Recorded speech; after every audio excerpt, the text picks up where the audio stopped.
Thank you for joining me for the final story that we're reading. And today, we're going to read, you guessed it, How the Grinch Stole Christmas.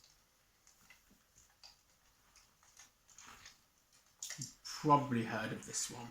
It's very well known. Every Who down in Whoville liked Christmas a lot. But the Grinch who lived just north of Whoville did not. The Grinch hated Christmas, the whole Christmas season. Now, please don't ask why. No one quite knows the reason. It could be his head wasn't screwed on right. It could be, perhaps, that his shoes were too tight. But I think the most likely reason of them all may have been that his heart was 2 sizes too small. Look at the Grinch. Look how grumpy he looks. Do you know anyone that grumpy? I do. But whatever the reason, his heart or his shoes, he stood there on Christmas Eve hating the Whos, staring down from his cave with a sour, grinchy frown at the warm lighted windows below in their town. For he knew every Who down in Whoville beneath was busy now hanging a mistletoe wreath. And they're hanging their stockings, he snarled with a sneer. Tomorrow is Christmas, it's practically here. Then he growled, with his Grinch fingers nervously drumming. I must find some way to stop Christmas coming. For tomorrow, he knew all the Who girls and boys would wake bright and early. They would rush for their toys. And then, oh, the noise. Oh, the noise. That's one thing he hated. The noise.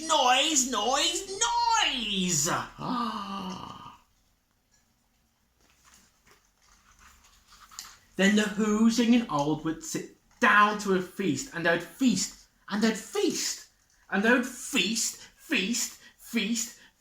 They would feast on Who pudding and rare Who roast beef, which was something the Grinch couldn't stand in the least. And then they'd do something he liked least of all. Every Who down in Whoville, the tall and the small, would stand close together with Christmas bells ringing. They'd stand hand in hand, and the Whos would start singing. And they'd sing, and they'd sing, and they'd sing. And the more the Grinch thought of this Who Christmas sing, the more the Grinch thought, I must stop this whole thing. Why, for 53 years I put up with it now. I must stop this Christmas from coming. But how?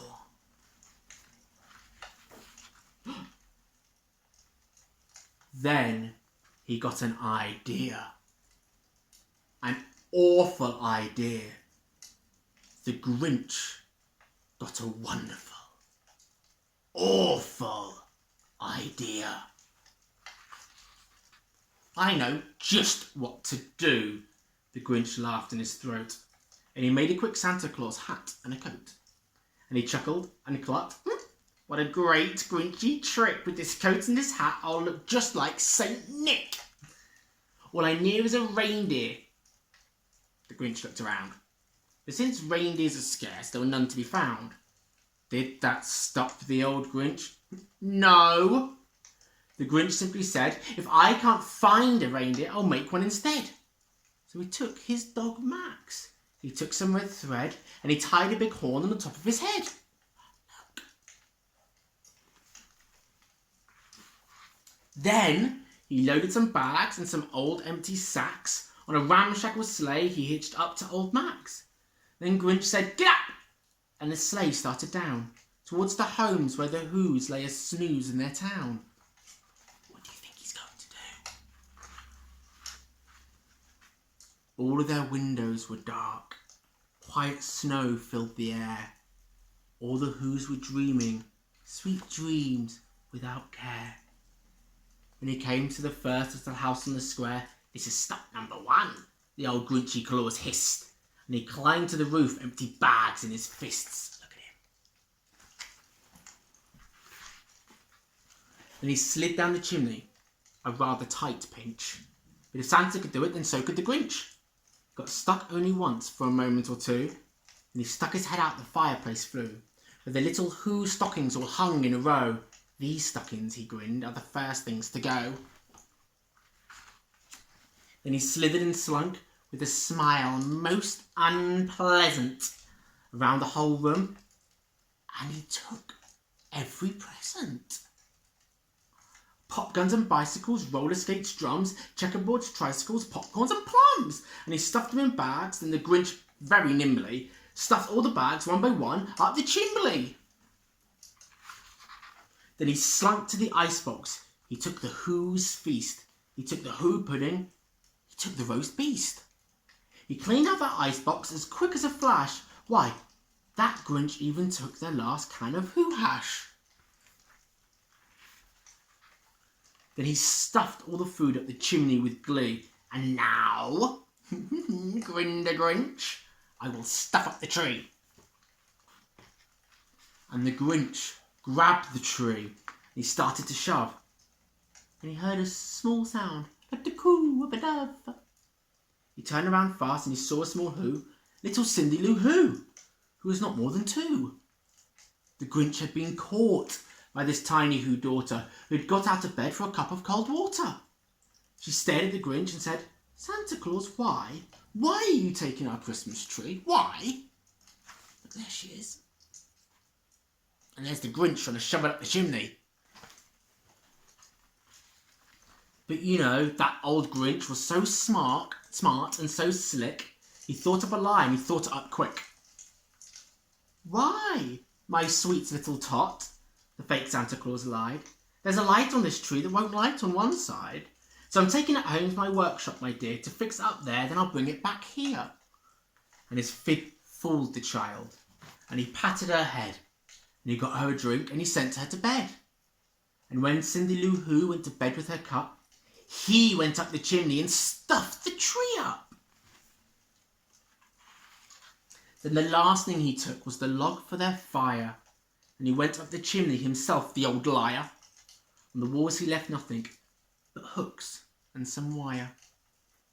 And the one speck of food that he left in the house was a crumb that was even too small for a mouse.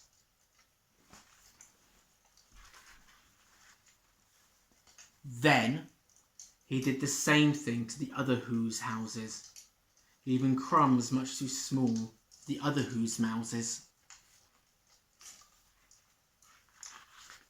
It was 15:15 dawn, or the Who's still abed, or the Who's still a snooze when he packed up his sled.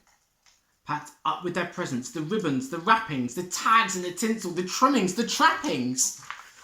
3,000 feet up the side of Mount Crumpet, he rode with his load to the tip-top to dump it. Pooh, pooh to the Who's, he was Grinchishly hunning. They're finding out now that no Christmas is coming. Their mouths will hang open a minute or two, then the Who's down in Whoville will all cry, "Boo-hoo!" It's taken all the way up Mount Crumpet. "There's a noise," grinned the Grinch, "that I simply must hear." So he paused, and the Grinch put his hand to his ear. And he did hear a sound rising over the snow. It started in low, and it started to grow.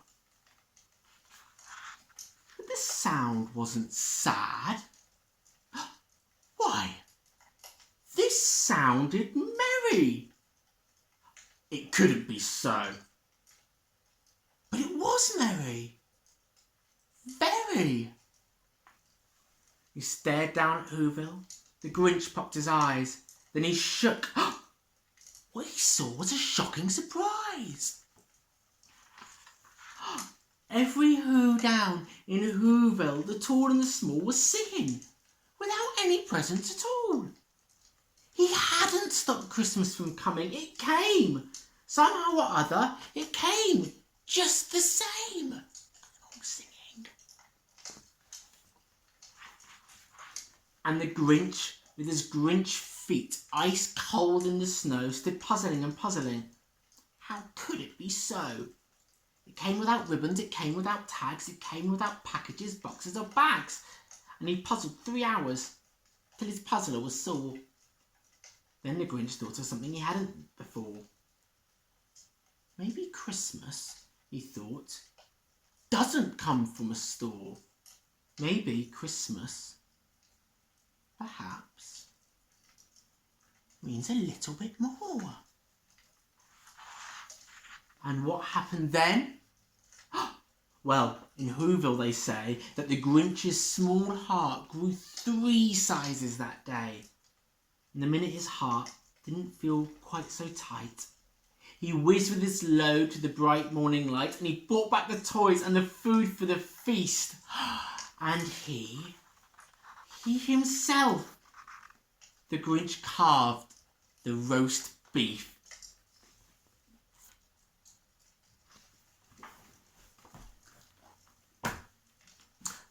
I hope you've enjoyed Drag Queen Story Time. Let me know what you think.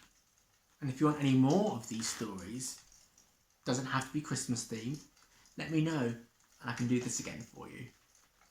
Catch you next time.